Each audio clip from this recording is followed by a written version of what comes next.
What the fuck? Oh! Ew! Dude! What the fuck?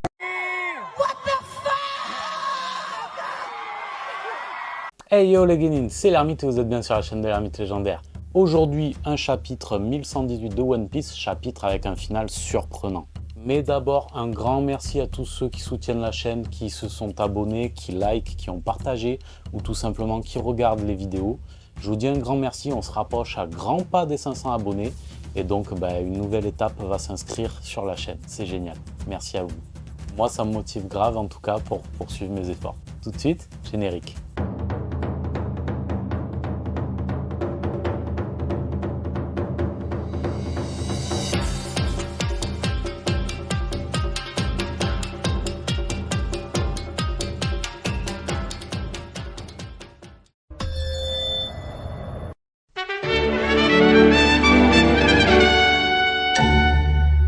Comme d'habitude, Oda nous gratifie d'une illustration du périple de Yamato et nous découvrons le titre de ce chapitre qui s'intitule « Sois libre ». On ouvre ce chapitre avec le robot géant qui s'enfonce dans la mer. Celui-ci est visiblement doté d'une conscience puisqu'il pense à Joy Boy. Il se dit « Où es-tu, Joy Boy ? Je pensais que tu étais là ». Nous avons également quelques mots de Vegapunk avant que le message ne s'interrompe, des mots qui sont leur nom et mystère. Nous observons en parallèle, comme dans les derniers chapitres, les réactions des gens à travers le monde. Cette fois, c'est sur Alabasta et Dressrosa que s'attarde l'auteur. Sur Egghead, en revanche, les 5 doyens veulent se débarrasser désormais de Lilith et Atlas, qui sont, excepté York, les derniers avatars de Vegapunk. Punk Record peut visiblement être exploité sans ces derniers et sans Vegapunk.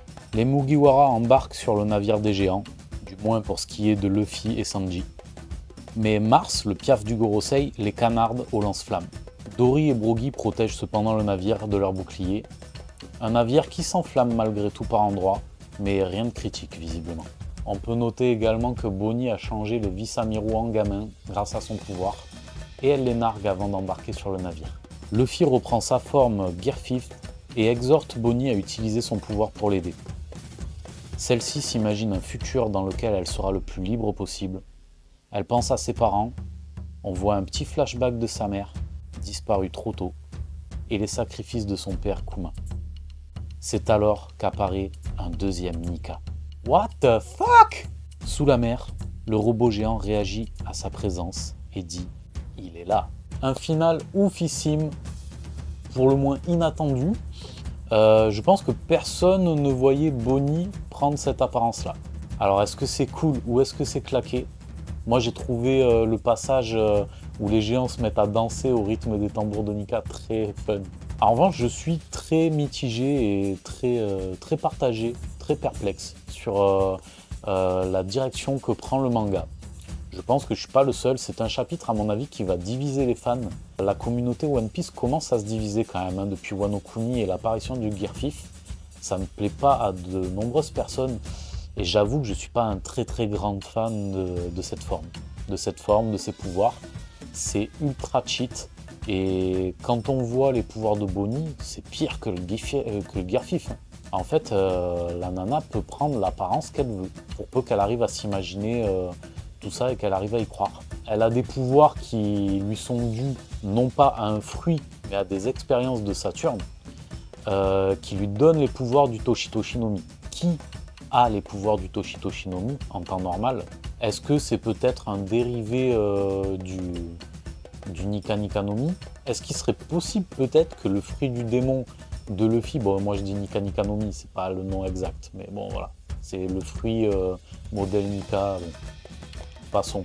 Mais ouais non, c'est vraiment le bordel, ça devient n'importe quoi. Là on a 2 Nika, bon ça promet du lourd, mais quand même, je suis mitigé. N'hésitez pas à me dire ce que vous en pensez.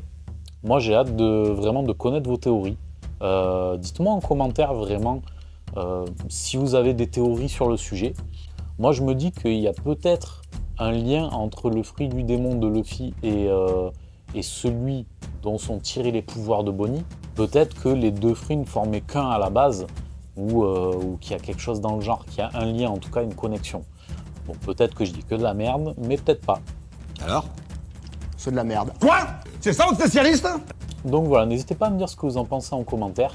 Je suis vraiment curieux d'échanger avec vous sur le sujet. Voilà les guénines, c'est tout pour aujourd'hui. Je vous dis merci encore pour tous ceux qui regardent, qui like, qui s'abonnent, qui partagent.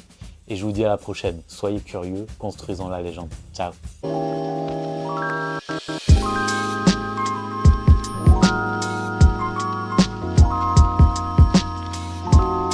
Tu t'es abonné? Tu t'es pas abonné? Abonne-toi!